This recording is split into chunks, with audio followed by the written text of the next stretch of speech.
Canada is making a move that could change its future forever. Instead of depending on the United States, it is choosing a new path that brings jobs, advanced technology, and global opportunities home.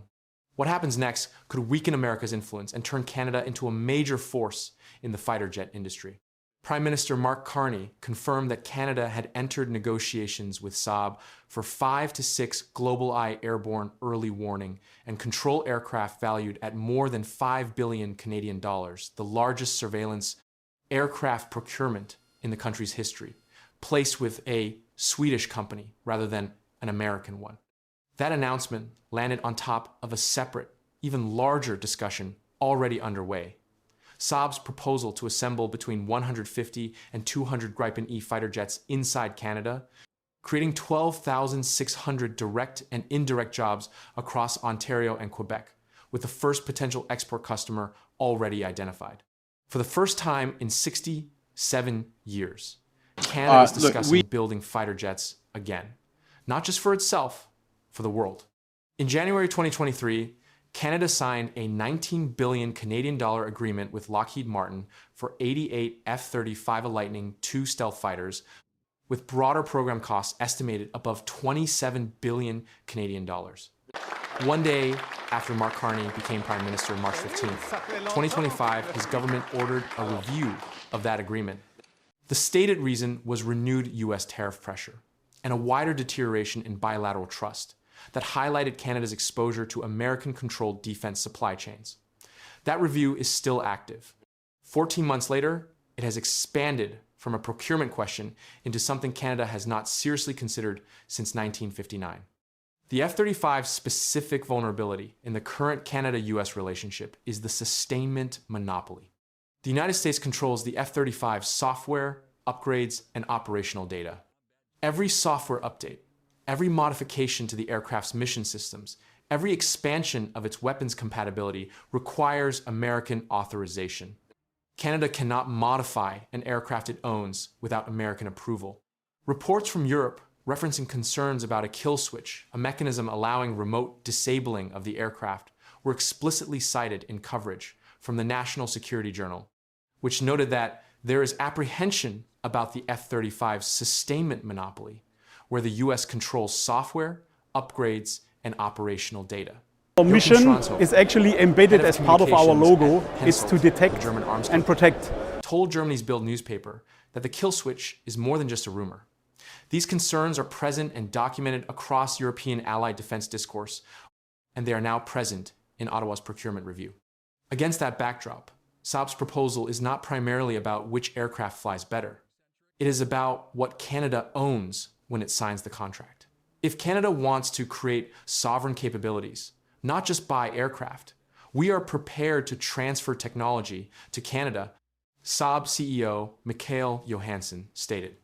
Technology transfer means Canada's engineers and production workers gain the intellectual property, manufacturing knowledge, and supply chain position to maintain, modify, and eventually export the aircraft without requiring Swedish government authorization for every operational decision.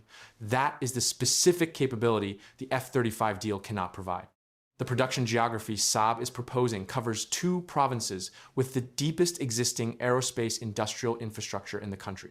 Ontario hosts the Bombardier facilities, Tier 1 aerospace suppliers, and engineering workforce that would anchor the Gripen production program.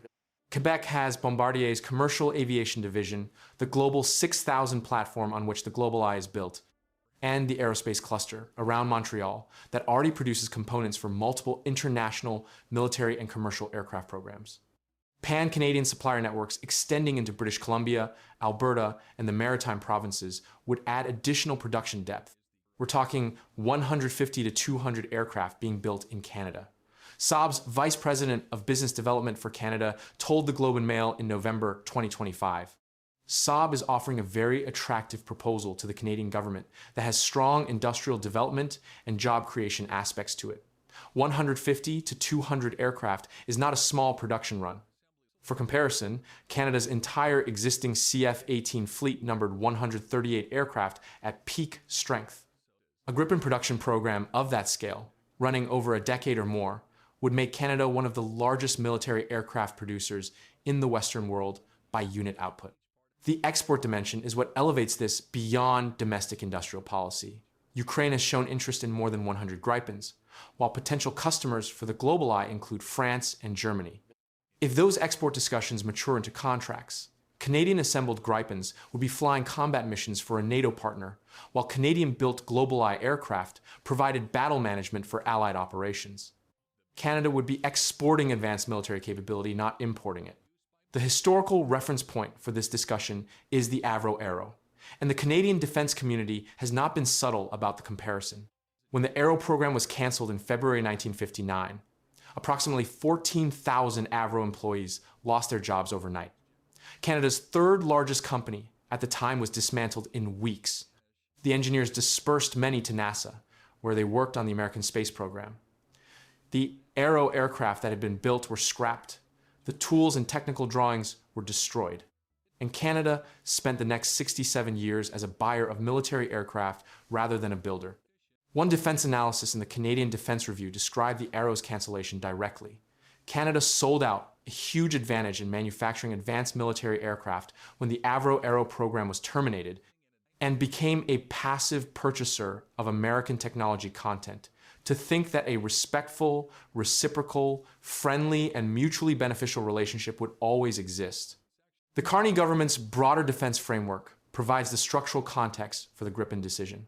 The Canadian Defense Industrial Strategy, unveiled in February 2026, calls for nearly 500 billion Canadian dollars in defense-related investment over the next decade and seeks to increase annual defense spending from approximately $60 billion today to the equivalent of 5% of GDP by 2035.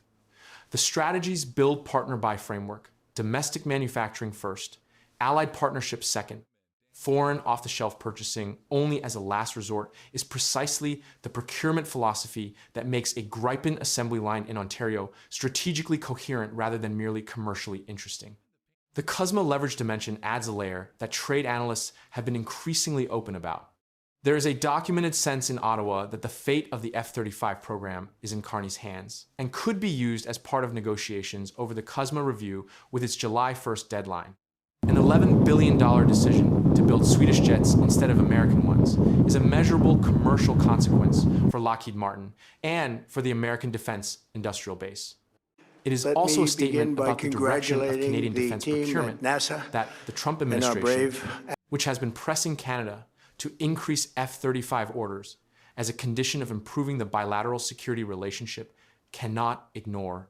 The GlobalEye negotiation confirmed on May 27th is already underway. The Gripen production proposal from Saab is on the table in Ottawa.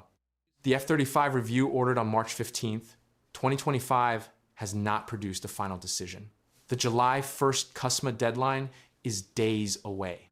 And the conversation that Canada has been having with itself about whether this is the moment to rebuild the industrial capacity that 1959 destroyed is the one that both Carney's government and Washington are watching most carefully.